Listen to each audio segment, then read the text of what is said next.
مہارانی نجوبائی کے جاسوس بچھو رام کو جب اس حکم نامے کی بھنک ملی تو اس نے فوراً مہارانی کے سامنے پیش ہو کے بتا دیا کہ ولی عہد راجکمار پرتاپ نے کالی مندر کے باہر ہی مقدمہ لگانے کا حکم دیا ہے اور خود وہ فریقین کے ساتھ وہاں پدھارنے کا قصد کیے ہوئے ہے۔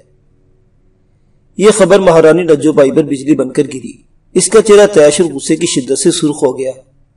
یہی نہیں، ولی عہد نے چھوٹے راجکمار جی اور راجکماری کو بھی اس مقدمے کی شرکت میں گواہوں کی حیثیت سے حاضر ہونے کا پابند کیا ہے۔ بچھو رام نے بتایا تو مہارانی نے اسی وقت اپنے دونوں بچوں کو کمرے میں طلب کیا اور تحکمانہ کہا، تم دونوں ہرگز اس مقدمے میں شرکت کے لیے نہیں جاؤ گے۔ میں تو نہیں جانا چاہ رہا ہوں، مگر یہ تیار ہے۔ چھوٹے راجکمار ایش نے اپنے ساتھ کھڑی بہن سوجنا کو اشارہ کرتے ہوئے ماں سے کہا، بس میں نے کہہ دیا، تم دونوں میں سے کوئی نہیں جائے گا وہاں۔ لیکن ماتا جی، یہ بڑے بھیا کا حکم ہے، سوجنا ماں سے بولی۔ اگر ہم نہیں گئے تو پتا جی سخت ناراض ہوں گے، وہ ولی عہد کے حکم کو اپنا حکم گردانتے ہیں۔ مہارانی نجوبائی بری طرح تل ملانے لگی۔ بچھو رام سے بولی، آخر پرتاپ کو یہ اختیار دیا کس نے ہے؟ ظاہر ہے مہاراجہ صاحب نے دیا ہے مہارانی صاحبہ۔ بچھو رام نے دس بستہ جواب دیا۔ تو یہ بات ہے۔ مہارانی دانت بھیج کر بولی، ٹھیک ہے، لیکن خبردار، تم نے مہا پجاری تو کیا، وہاں کالی مندر سے تعلق رکھنے والے کسی بھی آدمی کے خلاف کوئی بھی گواہی نہیں دینا، ہر طرح سے لا علمی کا اظہار کرنا ہوگا۔ سوجنا کے لیے ماں کی یہ بات ماننا ممکن نہ تھا، جبکہ ایش کمار بھی سوچ رہا تھا کہ ایسا کیسے ممکن ہو سکتا ہے۔ اس کی نظروں کے سامنے رینا کا گلاب سا چہرہ رقصہ ہو گیا۔ ڈرتے ڈرتے ماں سے بولا، لیکن ماتا جی یہ کیسے ممکن ہو سکتا ہے؟ اس وقت ہمارے ساتھ رابرٹ بھی تھا۔ بے شک ہوگا، اس کی کیا حیثیت ہے؟ نجوبائی غصے سے پھنکتے ہوئے بولی۔ تبھی سوجنا بھی بھائی کی حمایت میں ماں سے بولی، بھیا ٹھیک کہتے ہیں ماتا جی، رینا کا کزن رابرٹ بھی اس وقت وہاں موجود تھا جب ہم نے اس واقعے کے فوراً بعد دو پجاریوں کو سانپوں کی پٹاریاں بغلوں میں دبائے کالی ماتا کے مندر میں داخل ہوتے دیکھا تھا۔ کچھ بھی ہو، تم فوراً مکر جانا کہ تم نے کسی کو نہیں دیکھا تھا۔ رہا وہ انگریز لڑکا تو اس کی گواہی کی بھلا کیا حیثیت ہوگی؟ بس مقدمے کے وقت تم دونوں اپنا منہ بند رکھنا۔ مہارانی صاحبہ، ایک ترکیب میرے ذہن میں آتی ہے۔ بچھو رام، جس کا سازشی دماغ خاصی دیر سے اس مسئلے کو حل کرنے کو سوچ رہا تھا، بولا، ہاں بولو بچھو رام، کیا کہنا چاہتے ہو تم؟ مہارانی نے اس کی طرف تحکمانہ نگاہوں سے گھورا۔ چھوٹے راجکمار اور راجکماری صاحبہ کو جانے ہی نہ دیا جائے وہاں، ہم ان کی طبیعت کی خرابی کا بہانہ بنا سکتے ہیں۔ ایسا کرنا غلط ہوگا اور الٹا رینا کا مقدمہ زور پکڑے گا، سوجنا بولی۔ بڑے بھیا کی ضدی طبیعت سے کون واقف نہیں، وہ یہاں آدمی بھیج کر بھی ہمیں لے جائیں گے، کم از کم میں تو جھوٹ نہیں بول سکتی۔ بیٹی کے اس جواب پر ماں اس کی طرف شعلہ بار نگاہوں سے گھورنے لگی تو سوجنا تھوڑا سا خفیف ہو کے دوبارہ ماں سے بولی، ماتا جی میری بات سمجھنے کی کوشش کریں، ہماری گواہی سے بھلا کیا ہو جائے گا؟ ضروری تو نہیں کہ رینا مقدمہ جیت جائے، لیکن ہماری عدم شرکت اس کیس کو اور مضبوط بنا دے گی۔ سوجنا ایک سمجھدار لڑکی تھی، اس نے اپنی طرف سے بات غلط نہیں کہی تھی۔ مہارانی نجوبائی نے کچھ دیر ٹھہر کر بیٹی کی بات پر غور کیا اور چپ ہو گئی تھی۔ ایش کمار نے سکون کی سانس لی تھی، کیونکہ وہ مقدمے میں شرکت نہ کر کے اور جھوٹی گواہی دے کر رینا کو اپنی طرف سے ناراض نہیں کرنا چاہتا تھا۔ اریبہ مہمان گاہ سے نکلی اور راج محل کے اندرونی گوشے کی راہ لی۔ اس نے اپنے ہاتھوں میں اپنا گٹار تھامے رکھا تھا۔ اس کی سریلی اور مد بھری آواز اور گیتوں کے سبھی دیوانے تھے۔ وہ یوں ہی گٹار تھامے کہیں بھی کھڑی ہو کے شاعری یا کوئی گیت گنگنانے لگ جاتی تو پہرے دار اپنی جگہ اور خدام اپنے کام چھوڑ کر اس کے گرد جمع ہونا شروع ہو جاتے۔ وہ اسی طرح دلنشی انداز میں مسکرا مسکرا کر انہیں پھڑکتے اشعار اور سریلے گیت سناتی جاتی اور ذرا دیر بعد آگے بڑھ جاتی۔ ایسے میں اس نے دیکھا کہ لیفٹ بروجر کے دو فرنگی سپاہی اسے مسلسل کڑی نظروں میں لیے ہوئے تھے، جبکہ خود لیفٹ بروجر اوپر ہونے والی خصوصی میٹنگ میں شریک تھا اور ان کی ان تینوں گوئیوں سے متعلق کڑی ہدایت پر ہی دو فرنگی سپاہی ان پر نگاہ رکھے ہوئے تھے۔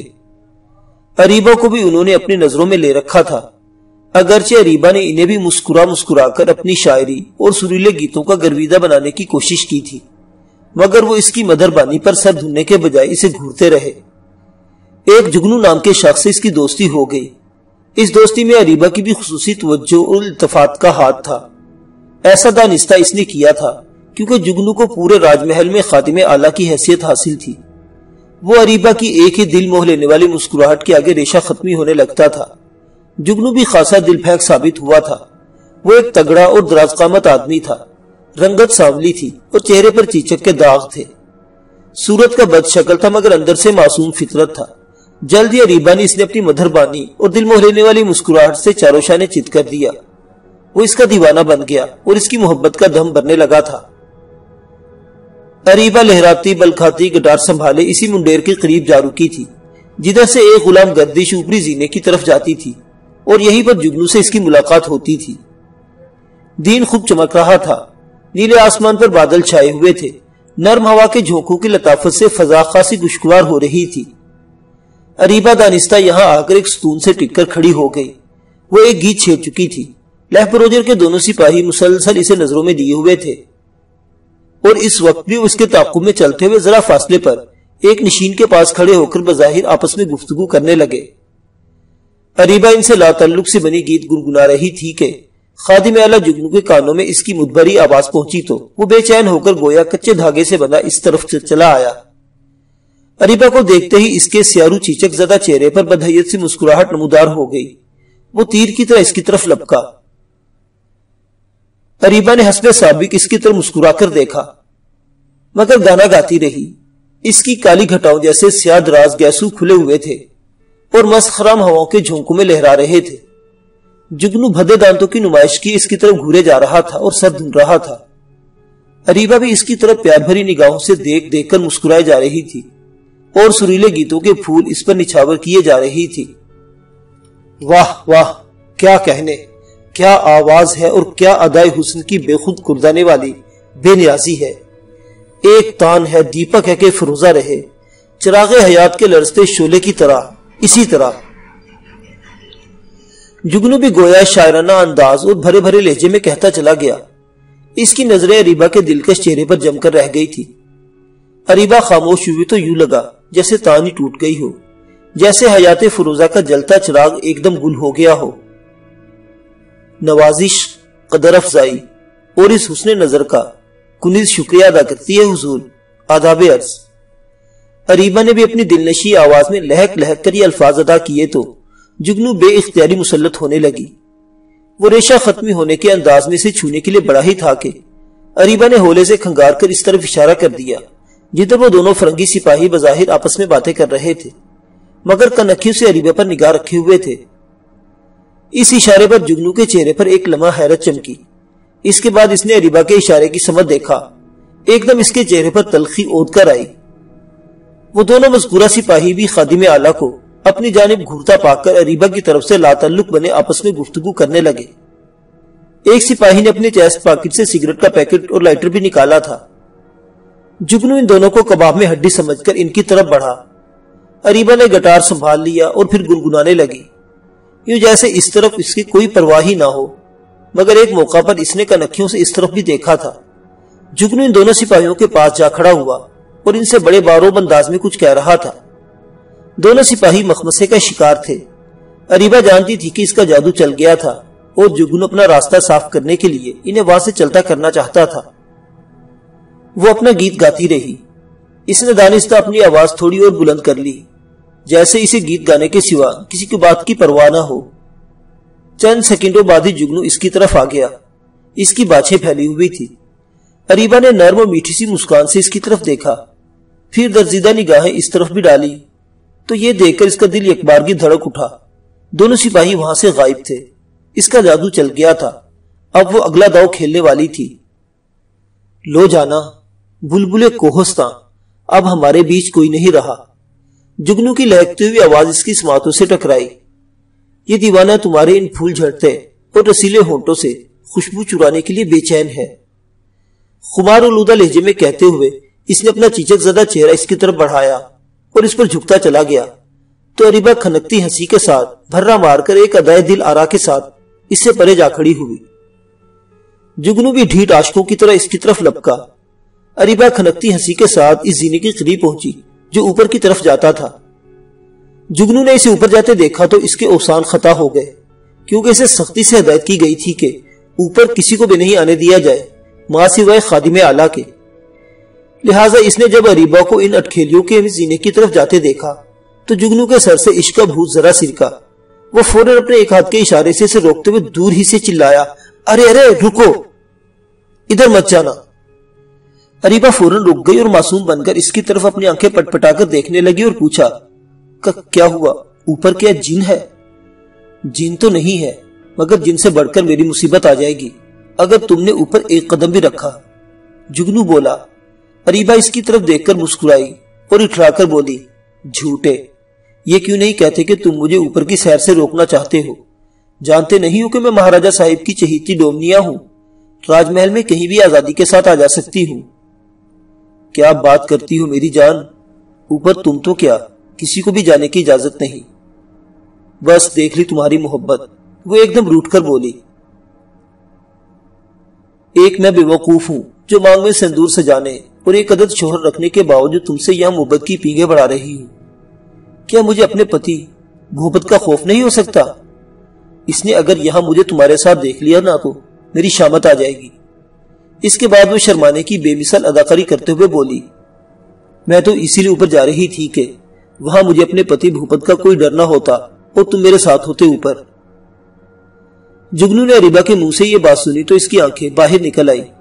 اس کے دل میں خوشی اور مسرت کے مارے لڈو پھوٹنے لگے، مگر وہ ڈر بھی رہا تھا۔ ایک طرف حکم سخت تھا تو دوسری طرف اس طرح دار حسینہ کی جادو بھری ادائیں تھی جو اسے دیوانہ اور پاگل بنائے ہوئے تھی۔ وہ عجیب مخمسے کا شکار ہو کر رہ گیا تھا۔ اچھا تمہاری مرضی، اسے متردد پا کر اریبہ نے چالاکی دکھائی، میں واپس جاتی ہوں، بھوپت میرا انتظار کر رہا ہوگا۔ ارے ٹھہر تو جا، جگنو نے ادھر ادھر چور سی نظروں سے تکتے ہوئے اس سے کہا، اگر تیرا دل چاہ رہا ہے تو ٹھیک ہے، پر دیکھ میں نہیں جا سکتا تیرے ساتھ، میں ادھر موجود رہوں گا، تو سیر کر کے ترنت لوٹانا اور کوئی گانا بت میں جانا، کسی کو اوپر تیری موجودگی کا پتہ بھی نہ چلے، پھر ہم دونوں آرام سے اندر کمرے میں چل کر باتیں کریں گے، وہاں نہ مجھے کوئی ڈر ہوگا نہ تجھے بھوپت کا، ٹھیک ہے نا؟ ہاں ٹھیک ہے، اریبہ فوراً خوش ہو کے بولی اور تیزی سے اوپر چلتی چلی گئی۔ وہاں اس نے مذکورہ حال کمرے کا رخ کیا اور ایک دریچے کے پاس جا کھڑی ہوئی۔ اندر ہونے والی گفتگو کی آوازیں صاف سنائی دے رہی تھی۔ اس نے تھوڑی سی اور کوشش کرتے ہوئے اندر بھی جھانک لیا۔ کافی دیر بیت چلی۔ نیچے کھڑے اس کے انتظار میں جگنو کو بے چینی کے ساتھ اب تشویش بھی ہونے لگی تھی۔ وہ بار بار زینے کی طرف دیکھتا، کچھ سوچ کر وہاں تک جاتا اور پھر واپس لوٹ آتا۔ سسری کہاں رہ گئی؟ اپنے ساتھ مجھے بھی مروائے گی، وہ بڑبڑایا۔ میرا خیال ہے خود ہی دیکھ لوں جا کر، سسری کہاں رہ گئی ہے، یہ سوچ کر وہ اوپر کو لپکا۔ ادھر اریبہ دریچے سے لگی یہ ساری کاروائی بھی تفصیل دیکھتی رہی۔ اسے بھی اس بات کا پورا احساس تھا کہ وہ ایک خطرناک کام کر رہی تھی۔ اگر کوئی اسے یوں دیکھ لیتا تو مصیبت آ جاتی۔ یہ بھی کہ نیچے اس کے انتظار میں کھڑا جگنو بھی اوپر آ سکتا تھا۔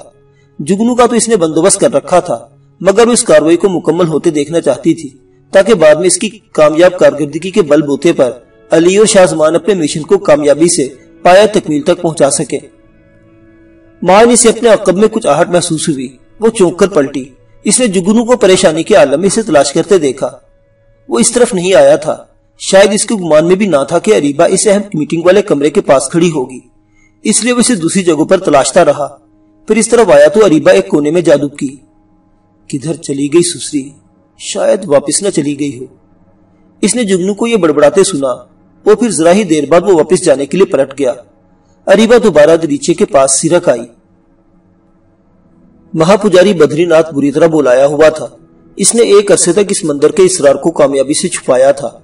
وہ اب کھل چکا تھا اور جو رہا سہا تھا وہ ریاست کے لوگوں کے سامنے آشکارا ہونے والا تھا۔ تاہم ایک مصیبت گلے پڑ گئی تھی، اسے بھگتانا تو ضروری تھا۔ یوں بھی وہ اور مہارانی نجو بائی ولیعہد کا کانٹا دور کرنے کے لیے جو ہتھیار تیز کیے ہوئے تھے وہ کند اور بے اثر ہو چکا تھا۔ نہ صرف یہ بلکہ معاملہ ہی الٹا گلے پڑ گیا تھا۔ چنانچہ دونوں نے یہی فیصلہ کیا تھا کہ پہلے اس مصیبت سے جان چھڑا لی جائے، اس کے بعد کوئی دوسرا ہتھیار تیز کریں گے۔ کالی کے مندر کے آگے پنڈال لگ چکا تھا، لوگ باگ آنا شروع ہو گئے تھے، فریقین پہنچ گئے تھے، مقدمے سے متعلق کورم بھی پورا ہو چکا تھا۔ کاروائی کا آغاز ہوا۔ ولیعہد پرتاپ کمار کو اپنے طے شدہ پروگرام کے مطابق یہ مقدمہ ایک ہی پیشی میں بھگتانا تھا اور سہ پیر سے پہلے۔ اس کی وجہ مہاراجہ چندر گپتا کی وہ ہدایت تھی جس کے مطابق پرتاپ کو مقررہ وقت میں اس مقدمے کو نمٹانا تھا۔ وجہ یہی تھی کہ مہاراجہ چندر گپتا اپنی جان پال کے ساتھ اہم نشست کے بعد شام تک پرتاپ سے بھی مشورہ کرنا چاہتا تھا۔ نہ جانے کیا بات تھی کہ مہارانا نجو بائی کے بھڑکانے، کان بھرنے اور ورغلانے کے باوجود مہاراجہ اپنے بیٹے پرتاپ پر اور اس کی فہم و ادراک پر پورا بھروسہ کرتا تھا۔ چاہے وہ اپنی فیصلہ بھی کر ڈالتا تو اس کے بارے میں ولی عہد سے رائے لینا ضروری خیال کرتا تھا۔ اسی سبب اس نے پرتاپ کو یہ مقدمہ ایک ہی پیشی میں اور سہ پیر تک نمٹانے کی خاص اور ضروری تاکید کر رکھی تھی۔ مقدمے کی کارروائی کا آغاز کیا جا چکا تھا۔ پہلے رینا کا موقف پوری طرح سنا گیا، اس کے بعد گواہوں کے طور پر چھوٹے راجکمار ایش اور سوجنا کو بھی ساتھ بلایا گیا۔ ان دونوں بہن بھائیوں نے رینا کے حق میں ہی گواہی دی۔ اس کے بعد رابرٹ کو گواہی کے لیے بلایا گیا۔ اس نے رینا کے حق میں گواہی دینے سے صاف انکار کر کے جیسے ایک دھماکہ کر دیا۔ رینا پر تو جیسے بجلی گر گئی۔ شوکت کا چہرہ رابرٹ کی اس جھوٹی گواہی سے سرخ ہو گیا۔ وہ اس کی طرف سلگتی نظروں سے گھورتا رہ گیا اور پھر سے رینا کے چہرے پر نظر ڈالی تھی۔ رینا کا چہرہ دھواں دھواں سا ہو رہا تھا۔ اس کی نیلی آنکھیں جو شوکت کے لیے فقط ایک دید کا خزانہ رکھتی تھی، آپ دیدہ سی نظر آنے لگی تھی۔ وہ ڈوبانے لگی تھی۔ چہرہ سد کے رہ گیا تھا۔ شوکت گھائل ہونے لگا۔ وہی نہیں، اس کا دل بھی محسوس کر رہا تھا کہ رینا اندر سے کس قدر اذیت ناک انداز میں ٹوٹنے کے عمل سے گزر رہی تھی۔ وہاں موجود کون نہیں جانتا تھا کہ کسی اپنے کی گواہی اس مقدمے پر کس طرح برے اثرات مرتب کر سکتی تھی۔ رابرٹ کی جھوٹی گواہی تو ایش کمار اور سوجنا کی گواہی کی سچائی کو بھی کھا گئی تھی، ورنہ اگر رابرٹ بھی یہی گواہی دیتا تو اس کی گواہی محض سہارے کا ہی کام کرتی، مگر ایش اور سوجنا کی گواہی اس مقدمے کو پلٹنے کے لیے کافی تھی۔ مگر اب وہ سچی گواہی رابرٹ کی جھوٹی گواہی کے سامنے پھیکی پڑ گئی تھی۔ بے شک 3 کے مقابلے میں 2 گواہیاں رینا کے حق میں صحیح، مگر رابرٹ کی گواہی اس لیے دونوں گواہیوں پر بھاری پڑ گئی تھی کہ ان کے اصول کے مطابق رابرٹ ان کا اپنا ساتھی تھا، جس کی گواہی مخالفین کی روح سے سوجنا اور ایش کے مقابلے میں ہلکی مگر رینا کے فریق کی حیثیت سے بھاری پڑتی تھی۔ مذکورہ 2 پجاریوں کی جنگل کی طرف سے دیکھی جانے والی آمد کو ابہام میں بدلتے ہوئے رابرٹ نے کہا تھا کہ پجاری جنگل کے بجائے مندر سے نکلتے ہوئے دکھائی دیے تھے۔ یوں بھی اس نے بڑی مکاری سے پجاریوں کے گروہ کو بچاؤ کا راستہ بھی دکھا دیا تھا کہ اب انہوں نے جواب میں کون سا موقف اختیار کرنا تھا۔ لا محالہ انہوں نے بھی فوراً یہی موقف اختیار کرتے ہوئے بتا دیا کہ مذکورہ دونوں پجاری جنگل کی طرف سے آنے کے بجائے مندر سے باہر نکل رہے تھے وغیرہ۔ رہی سانپوں والی بات تو انہیں پالتو ہی بتایا گیا تھا۔ رابرٹ یہ کیا کہہ رہے ہو تم؟ رینا نے لرزتے لہجے میں اور بمشکل تمام اپنے بگھرتے وجود کو سمیٹنے کی کوشش کرتے ہوئے کہا۔ رینا کو گواہ سے اس طرح بولنے کی اجازت پر منع کیا جائے۔ مخالف فریق جماعت نے فوراً اعتراض اٹھا دیا۔ پرتاپ کی نظروں نے بھی رینا کے چہرے پر درد محسوس کیا تھا۔ بے اختیار اس کا جی چاہا کہ پیاری سی گڑیا مثل پرستان سے آئی ہوئی نیلی اور تتلی جیسی اس فرنگن شہزادی کا درد بانٹ لے، بس دل کی گواہی سنے اور فیصلہ فوراً اس کے حق میں دے ڈالے۔ لیکن وہ انصاف کی جس مسند پر پراجمان کیا گیا تھا، اس سے انحراف کرنا اس کے بس کی بات کہاں تھی۔ پہلی بار ولی عہد پرتاپ کمار کو احساس ہونے لگا تھا کہ اس نے کتنی بڑی غلطی کی تھی۔ باپ کے کہنے پر اس مقدمے کی باغ اپنے ہاتھ میں لے کر وہ تو بڑے جوش و جذبے سے اس مسند انصاف پر پراجمان ہوا تھا۔ انصاف کے تقاضوں کو اپنے منطقی انجام تک پہنچانے کے لیے کتنا پرعزم تھا وہ، اس لیے کہ اسے کامل یقین تھا کہ فیصلہ رینا کے حق میں ہوتا، مگر یہاں تو محض ایک گواہی سے گویا امید کی بساط ہی الٹ گئی تھی، اور بساط دل بھی کیسے بچتی۔ فریق کے اٹھنے والے اعتراض سے پرتاپ کو اپنی خاموشی چور سی محسوس ہوئی۔ اس نے بجبر دل رینا کی طرف بڑی کرب انگیز نظروں سے دیکھ کر کہا، مس رینا، مخالف اعتراض درست گردانا جائے گا، کاروائی کو آگے بڑھتے رہنا چاہیے۔ رینا سے الفاظ کہتے ہوئے پرتاپ کو تو اسے نظریں ملانے کا بھی یارانہ رہا۔ اپنی آواز میں اسے شاہد مکمرت اور انکا بھی محسوس ہونے لگی جو اس کا خاصہ تھی۔ رینا اپنا دل محسوس کر چپ رہی۔ ادھر شوکت رینا کے دکھ کا اندازہ کر کے بوجھل ہو گیا۔ وہ خاموش تھا۔ کاروائی آگے بڑھتی رہی، مگر رابرٹ کی جھوٹی گواہی نے جیسے جل کی گندی مچھلی ایسا کام کیا تھا جو سارے تالاب کو گندا کر دیتی ہے۔ اچھا بھلا مقدمہ جو رینا کے حق میں جاتا ہوا نظر آ رہا تھا، وہ اس کی مخالفت میں چلا گیا تھا۔ ادھر اس مقدمے کی جھوٹی جیت نے مخالفین کو ایک اور گل کھلانے کا موقع دے ڈالا۔ انہوں نے رینا کے خلاف محاذ قائم کر لیا۔ ایسا ہی ہوتا ہے، جھوٹ کے خلاف اگر سچ کی ہار ہو جائے تو جھوٹ ایک عفریت بن جاتا ہے اور سچ کو کھا جاتا ہے۔ کالی مندر کے دونوں پجاریوں نے اپنی جیت پر وہی نعرے لگانا شروع کر دیے اور وہاں موجود اس مقدمے کو دیکھنے کے لیے آئے ہوئے لوگوں کی حمایت لینے کے لیے پرجوش خطاب بھی کر ڈالا۔ جس میں ان کے مذہبی جذبات کو ابھارا گیا کہ باہر کے لوگوں نے اپنے گندے مفادات کی خاطر ان کی پوترتا پر کیچڑ اچھالنے کا پاپ کیا، لہٰذا اب انہیں راج محل سے ہی نہیں بلکہ ریاست سے بھی بے دخل کیا جائے۔ مجمع میں شور مچ گیا اور راج محل کے مہمانوں کے خلاف اور بھی لوگ پجاریوں کی آوازوں کے ساتھ ہم آواز ہونے لگے۔ پرتاپ اپنے خداموں کے ساتھ بگی کی طرف بڑھنے لگا۔ وہ بمشکل اپنے قدموں اور چال پر قابو پائے ہوئے تھا۔ اس نے وہاں کھڑے رہنے اور رینا کی نگاہوں کی تاب سہنے کی سکت نہ تھی۔ رینا جھیر تھی۔ رابرٹ کے چہرے پر شاطرانہ مسکراہٹ تھی، آنکھوں میں کمینہ پن رقصہ تھا۔ شوکت بڑی خاربار نظروں سے اس کی طرف گھور رہا تھا۔ اس کا روا روا جوش غیظ تلے لرز رہا تھا۔ ایک آگ تھی جو اس کے سینے میں نفرت کی صورت میں بھڑکنے لگی تھی، اور رابرٹ کے لیے اس نے پہلی بار اپنے سینے میں نفرت و عناد کی آتش غضب بھڑکتی محسوس کی۔ وہ جان گیا تھا کہ رابرٹ نے رینا کے خلاف جھوٹی گواہی محض رقیبانہ جذبے اور رینا سے مخامس کے برتے پر دی تھی۔ ادھر رابرٹ بدستور شوکت کو خارالود نظروں کے ساتھ گھورتے ہوئے محسوس کرتے ہوئے ہز اٹھانے اور تپا دینے والی مسکراہٹ سے تکے جا رہا تھا۔ وہ رینا کے ساتھ کھڑا تھا۔ رینا کو صدمے و غم کی شدت سے غش آ گیا۔ وہ گرنے لگی تھی کہ شوکت نے فوراً اسے تھام لیا۔ سوجنا اور ایش پرتاپ کی ہمراہ شاہی بگی میں سوار ہو کے جا چکے تھے۔ رینا، شوکت، گارشیا، امجد خان، نندو بابا اور شانتا وہی موجود تھے۔ شوکت نے رینا کو سنبھالنا دیا۔ رینا کی حالت دیکھ کر شوکت کی غضبناکی اب انتہا کو چھونے لگی تھی۔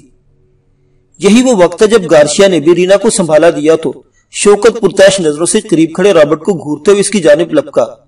رابرٹ کے چہرے کی شیطانی مسکراہٹ ایک دم غائب ہو گئی۔ اس کا چہرہ لمحہ بھر کو متغیر ہوا۔ شوکت کو غضبناکی کے انداز میں اپنی طرف دوڑتے ہوئے آتا دیکھ کر اس نے اپنے ہولسٹر میں ہاتھ ڈال دیا، مگر تب تک شوکت اس کے ساتھ ٹکرا چکا تھا اور اسے بھربھری مٹی والی زمین پر دور تک رگیدتا ہوا لے گیا۔ رابرٹ کی پستول نکالنے کی حسرت ہی رہ گئی تھی، جبکہ شوکت نے اس پر گھونسے اور مکوں کی بارش کر دی۔ امجد خان ہی وہ واحد شخص تھا جو انہیں چھڑانے کے لیے آگے بڑھا۔ شوکی، چھوڑ دو اسے، مت مارو اسے، یہ غلط ہے۔ مگر شوکی پر اس کی بات کا کوئی اثر نہ ہوا۔ اس نے رابرٹ کا گلا دبوچ لیا۔ تبھی مہا پجاری بدری ناتھ وہاں موجود چند پجاریوں کو اشارہ کیا۔ 4 مشٹنڈے سے پجاری رابرٹ کو بچانے کے لیے فوراً آگے بڑھے اور پھر شوکت کو انہوں نے دبوچ کر رابرٹ سے الگ کر دیا۔ دیگر لوگ باغ واپس جا چکے تھے۔ اب وہاں یہی دونوں ایک دوسرے کا مخالف ٹولہ موجود رہ گیا تھا۔ ان پجاریوں نے شوکت کو لانتوں اور گھونسوں پر رکھ لیا۔ شوکت کو پٹتے دیکھ کر امجد خان غصے میں آ گیا۔ اوے تمہاری ایسی کی تیسی، دھارمک ہو کے بدماشی کرتے ہو، ایک کو 4 مارتے ہو۔ پھر وہ بھی ان کے بیچ کود پڑا۔ اس نے ایک ننگ دھڑنگ پجاری کی ناک پر مکہ جڑ دیا۔ اس کی ناک سے خون بہ نکلا۔ دوسرے کے پیٹ پر لات رسید کی، وہ بھی پرے ہو گیا۔ اس نے باقی 2 پجاریوں کے نرغے سے شوکت کو چھڑایا تو ان دونوں نے ہی بے وقت امجد خان کو دبوچ لیا۔ شوکت ان 4 بدماش پجاریوں کے نرغے سے آزاد ہوتے ہی مزید جوش میں آ گیا اور ایک کے سینے پر گھونسا اور دوسرے کے پیٹ پر لات رسید کر دی۔ غرض کے وہاں اچھا خاصا رن پڑ چکا تھا۔ یہ کیا ہو رہا ہے؟ بند کرو یہ لڑائی، فار گاڈ سے! گارشیا ہسٹری انداز میں چلائی۔ رینا بھی قدرے خود کو سنبھال چکی تھی۔ اس نے شوکت کو آواز دی۔ گارشیا نے بھائی کو سنبھالا۔ امجد خان نے شوکت کو۔ ہم ادواشی کا بدلہ لیں گے۔ تم لوگوں کی مہاراجہ صاحب سے شکایت کریں گے، پوتر جگہ پر بدماشی کر رہے ہو۔ مہا پجاری بدری ناتھ کالے بیل کی طرح ڈکارنے لگا۔ امجد خان اور گارشیا نے شوکی اور رینا وغیرہ کو راج محل چلنے کا کہا اور یہ لوگ روانہ ہو گئے۔ معزز سامعین حضرات، یہ دلچسپ اور تاریخی داستان ابھی جاری ہے۔ بقیہ واقعات اگلی قسط میں۔ دیکھتے رہیے ناولستان، اسلامی اور تاریخی کہانیوں کا مرکز۔ اللہ حافظ۔